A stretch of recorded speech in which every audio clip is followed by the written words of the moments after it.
Hello everyone, welcome to the third edition of the Gurumantra podcast. And here is your Guru Charan Kumar. Today we have a student guest speaker who's very close to my heart, Aanya Garg, who scored 36 points in the final IB exam. Listeners, meet Aanya, an ambitious and driven young lady whose determination knows no bounds. She is relentless in her pursuit of success and constantly strives to achieve her goal in the DP. However, beyond her ambition, Aanya possesses a heart of gold. She is a compassionate student who can easily empathize with others and offer a helping hand whenever needed. As a Pathways Interact Club president, Aanya exhibits a level of maturity that believed her age. She handled even the lot and most challenging situation with a grace and wisdom, earning the admiration of her peers and teachers alike. So, it is no surprise that she left a profound impact on the school community. Aanya, please introduce yourself to our listeners. Hello, my name is Aanya Garg. I scored 36 points in IB. I will be going to University of British Columbia in Vancouver for my further studies. And I like to sing,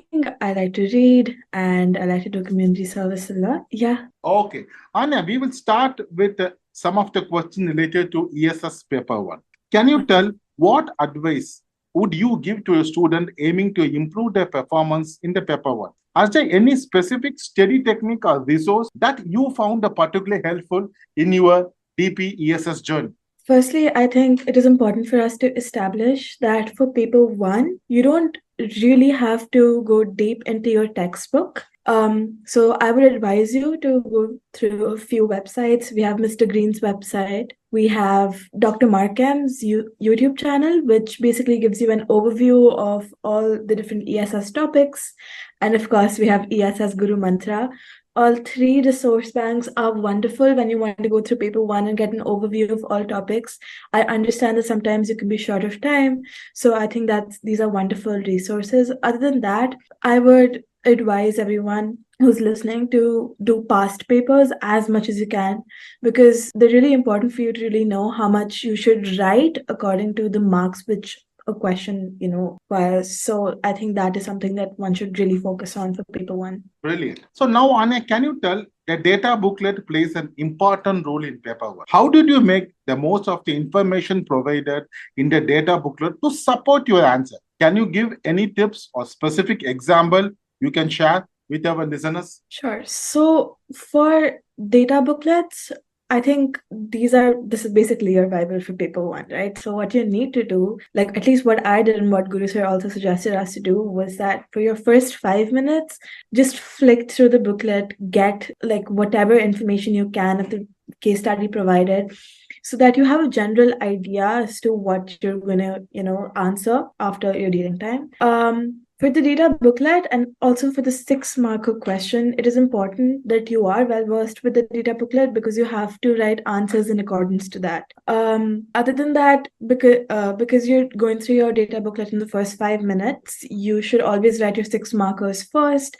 And going through the booklet at the start can help you gather as much information as you can to, really do well in the answer. Other than that, I would also suggest to make sure you focus on the graphs carefully and make sure that whatever statistical evidence they have given should be looked at carefully, because this was one mistake that I made personally in a lot of my papers, that I just used to completely just look over it and move on. And when they used to ask me a question about that statistic, I used to get confused. So pay close attention to the statistical data or graphs that have been provided to you by the teacher or paper. Yes. So Anya, can you share your success story in writing the 6-mark question in the paper 1? How did you approach that exam? And what strategy did you achieve a high score in 6 marks? Because most of the students, they take it very light, but which carries a 17% of the paper 2 is a 6 mark. So how did you achieve the high score and what is your success story? So for your 6-marker, it is really important for you to attempt that question first, because it's probably the longest question that you're answering in the paper, and it requires an analysis of all the various case studies that will be provided to you. So I went with this formula in my head that you start with a very short introduction where you just, decode the question a bit. Then you give your supporting argument where, if the question is talking about whether for example, Costa Rica is sustainable or not, then why you think it's sustainable. But it's also important for you to give your counter arguments, which basically balances your answer and helps with your evaluation criterion. And towards the end, as Guru Sir says, you need to add your however. So basically, what that means is that you need to make sure that you say that, for example, Costa Rica was sustainable in this way. However, you need to, it is integral to know that was also a factor which, is making the process hard. That's a brilliant. Anya, I have seen in 2 years with you, you always write a notes. Whatever I'm teaching in the class, you always tend to write a note, separate notebook. Even though it's a 1 line and 2 line, you write a notes in your note. So that is important lesson everyone should learn. So can you tell how writing notes in the ESS class is an important to get an high score? I think writing notes in class really helped me out because firstly, whatever you're listening to, you can you're writing it down. So it's like really, it's gone well in your head. And other than that, it helps you highlight key ideas and you know what to focus on. Especially in like Guru Sir's classes, he likes to drop a lot of Easter eggs about, like what's important for you and what to keep note of, and sometimes what questions will be asked in the papers. So you need to make sure that you write whatever you can grasp from the class, so that when you go back home and you want to look through your notes, you know what to focus on. So I think writing notes in accordance to that really helped me out, because I didn't really have to continuously go through the book to look for key things when I just had what was taught in class. Brilliant. Audience, I have to add one important thing. You have to see the Anya Garg handwriting. It's like a printed notebook. Each and every letter, you can see that particular handwriting. She's a gifted handwriting in each and every sub. Anya, now we are moving to some of the questions related to paper. In what way does critical thinking plays an important role in tackling the essay question? Most of the students struggle in essay question. How anyone can develop and apply effectively critical thinking in the paper too? What is your opinion? All right. I would firstly say that you cannot possibly remember the entire book. And IB is not about, like just copy pasting what you're learning from a book to the paper. It requires you to think about, what the question's asking you. So that is where critical thinking comes in. It is important for you to look at a question very objectively so that you can, weigh in the positives and the negative sides. So critical thinking comes in when you want to keep your answer balanced. And when your answer is balanced, that means that you have a good conclusion as well, because that really helps you sort out all the information you need and give a balanced conclusion. And I would also advise you that for paper to answers, do not stick to one side from the start. IB wants you to really look at what the other side is also trying to say. So yeah, that is where I think critical thinking comes in. Brilliant. So how beneficial is the use of the past paper, studies resources for the preparing for the paper? Can you tell what strategy you have employed to make the most of them? I know I given the past paper booklet, you practice it, you have done each and everything, you came for the feedback, I given the feedback. So you are the one of the students effectively used the past paper. How that help you to prepare for the paper 2 hours? I think past papers are honestly godsend. They really help you actually understand what is required from IB, right? You get well versed with the mark scheme. And I think other than that, past papers help you test your knowledge on a certain topic, right? Because like once you're done with your entire course, you need to really understand how you're supposed to write your answers, because sometimes we know what we want to say in our head, but we can't really write it down. And that's where we lose marks. And that's honestly so disappointing. So I remember at the start of my ESS journey, I never did past papers. I kind of took it lightly. But as I practiced more and I realized that this is something which, is required, I think my performance also improved greatly, because I saw a difference in the type of answers I was giving. They were not generic. They had a lot of terminology, which is really important for your answers. To all the Guru Sir students, please, I think you should ask him for his topic-based questions. Those are really good for you to do whenever you're done with the topic. You just flick through those questions, look at the mark schemes, and that topic is done then. So other than that, I think that is where past papers are important. And also towards the end, or maybe at the moment, if you have any assessment coming up, at least do 3 past papers for ESS in a week, so that you're able to balance out other subjects as well. And ESS is such a fun subject, so I don't think you're going to mind going through the past papers and answering the questions. Correct. 3 past paper in a week. That's a very effective. Audience, I have to tell one important thing in this one. If you see the Aanya Garg subject choice, it's a fantastic one. She has taken ESS, history, global politics. So if you see each and every answer, you can see a different perspective she always bring in her answer. So Anya, that's the reason I want to ask this question. Could you provide some insight how to effectively answer the 9-mark question in paper 2? Because I have seen some of your 9-mark question. That is a fantastic, brilliant one. So could you give some insight? Firstly, complete your section B in paper 2 first. I think that is something which you really need to put focus on. You can do the short questions later on. For the 9-marker questions, firstly, I would say please plan your answers, because if you don't plan your answers, everything is haphazard. You don't know which opinion you want to bring forward to the audience. You don't know. So your assessment checker should really know what your arguments really are. So make sure that you pay like good attention to writing a very crisp argument, and then you can go on explaining. Other than that, please do not overcomplicate your life by using Shakespearean language and writing difficult words. That's not going to give you marks. Rather than that, use ESS terminology, which really helped me out in my 9-marker questions. Other than that, it is important for you to make sure that you are incorporating case studies. I think Sir has mentioned that so many times in class, and especially as a global politics student, there is a very nice intersection between ESS and that subject. So I found myself using a lot of case studies, which I learned in that class as well. And I incorporated in this paper, and that honestly fetches you good marks as well. So I would suggest you to use as many case studies and real life examples as you can. Also, the writing style of this 9-marker question is similar to the formula that I explained previously. Your introduction, your supporting arguments, your counter arguments, and a good conclusion with however. Other than that, I would also suggest you, like, if there is an option or you have an opportunity to like include the 3 value systems, do it. Just do it, because that helps in making your answer balanced again, and again helps you in the evaluation criteria. These are like certain things which are just going to make your life easy. Brilliant. You have written another 9-mark question.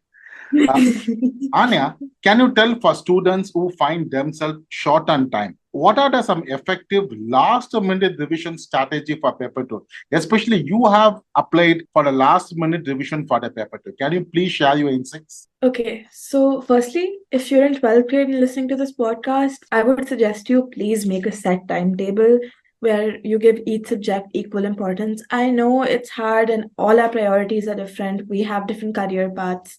But honestly, scoring high in any subject is equally gratifying.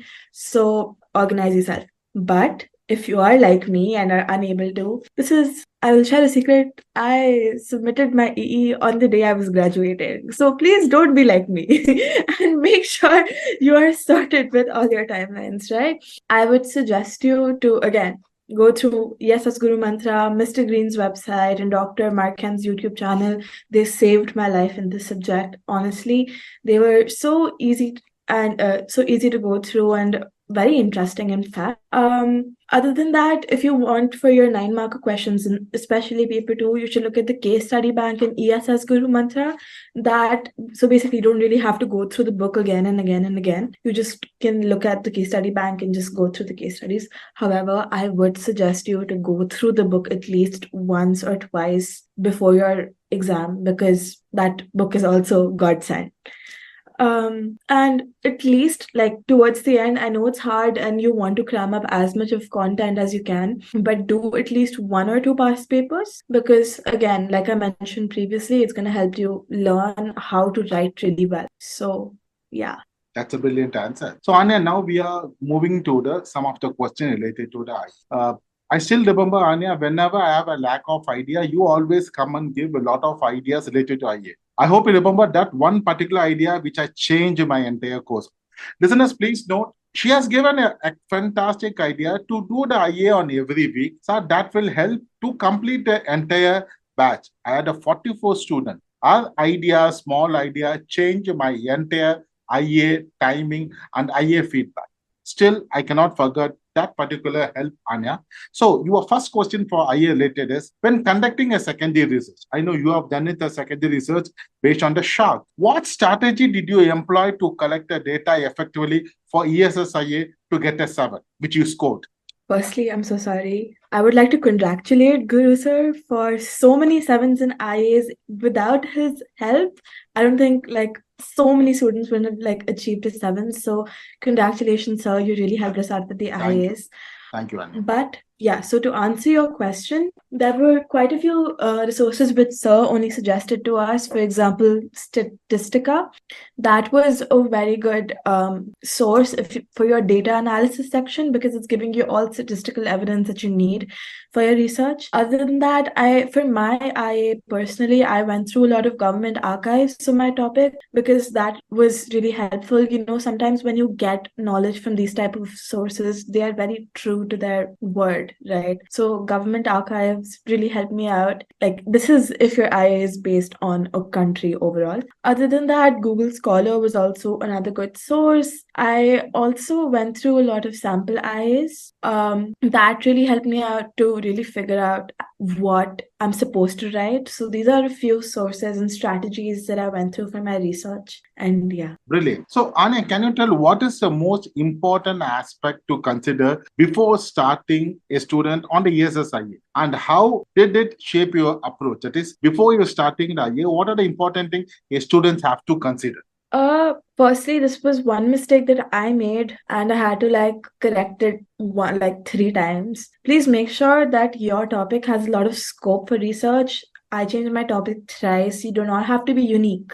You can and make your life so complicated. Again, select a simple topic which is well researched. So, and that is what anyone would, of course, value. But other than that, even if your topic is unique, that's just plus points for you. But other than that, just go with simplicity. That's the key. That's what I've learned from IB. You do not have to make your life complicated. Other than that, I think before selecting my final topic, I made sure to research as much as I could so that I was sure what I was getting into. So I remember I like changed my country from like China to Japan to Hong Kong. And that was also really hard for me because I had all other IAs lined up and figuring out a topic altogether was a hard thing to do in the process of doing so many other things at the same time. So make sure that your eye has a lot of scope for research. Excellent. So now, how can referring a sample IA benefit for an ESS student, especially for you, in develop the own IA, especially you must have developed sample IA from the ESSGurumantra.com. So can you tell referring ESSGurumantra.com and referring sample IA, how that benefited you to get an 7 in a ESSI? I think sample IAs were probably the best thing that happened to me, honestly. They give you a rough idea as to how to format your IA and helps you make sure that you've incorporated every single component which is required by the IB. And the IAs which Guru Sir has mentioned like on his website, like show you like people scoring like from 5s to 7s. So you can really look at what they missed out on and what like the extra mile which you would go to get that 7. So that is really important for you. Like it is really important for you to go through ESS Guru Mantra just to look at those sample IAs and see what you're missing out on. But also when you refer to sample IAs, please do not, copy or take like you can take ideas, but please make sure not to copy anything because I've heard of like so many cases where kids just copied like previous IAs and obviously they didn't get their diploma. So that is one thing which you really need to pay attention to and not to. We are academically honest. Yes, I totally agree. All, including teachers also. Anya, now could you share an example, a common mistake that ESS students often make in their IA? and how to avoid it? I think a common mistake which a lot of people make is that they take their ESSI very lightly because they think that it's an easy subject, so it'll get done.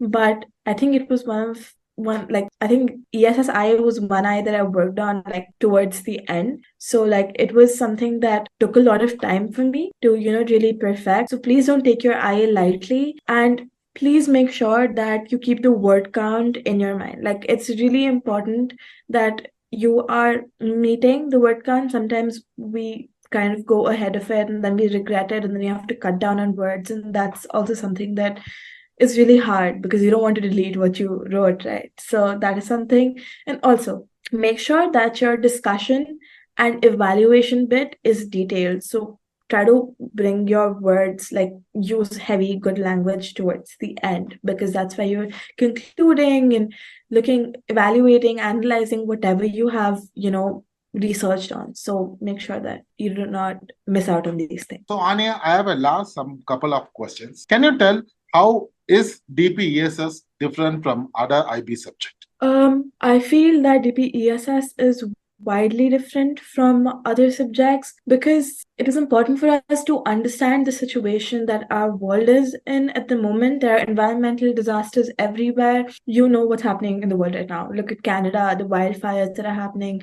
Every day we get to know something or the other about how our world is just crumbling. And when I first came across ESS, I was honestly really shook because it gave me a true picture of the current status of our world.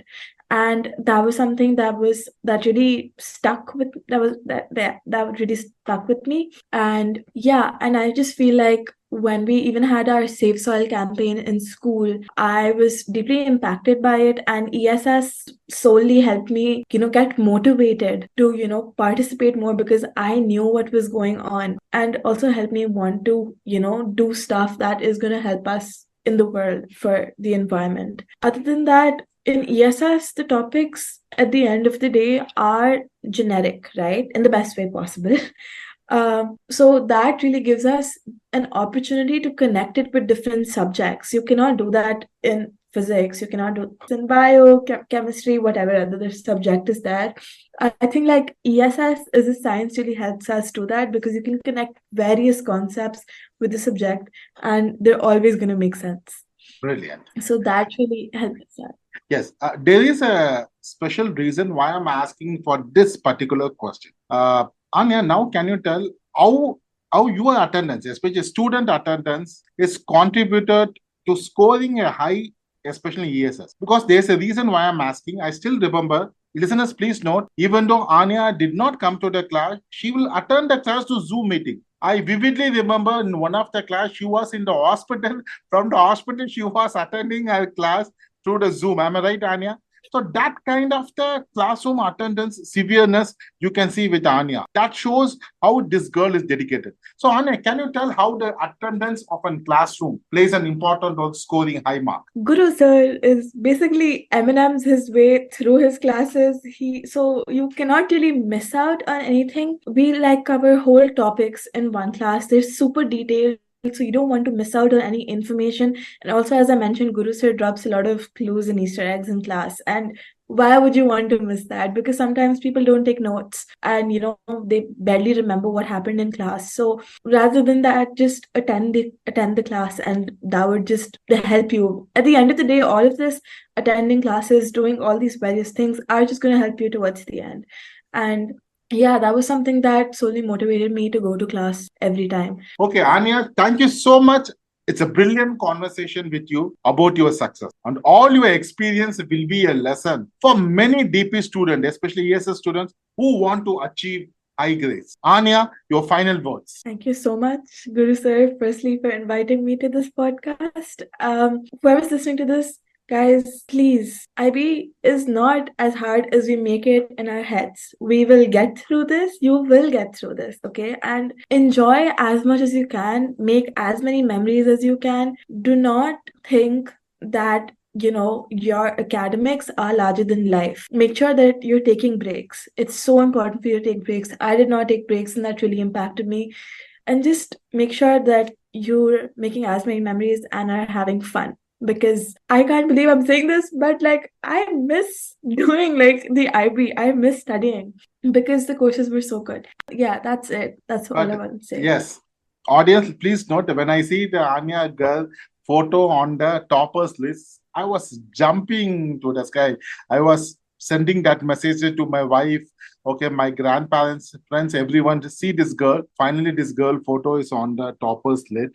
She deserved for that one. So thank you for listening to the Guru Mantra podcast with your host Guru Charan Kumar. I hope you enjoyed our deep dive into all the tips and tricks about ESS. If you enjoyed this episode, then like the podcast, please share with others, post it on the social media, or leave the rating and the review. Thank you so much for the listening. Thank you, Anya. Thank you, sir.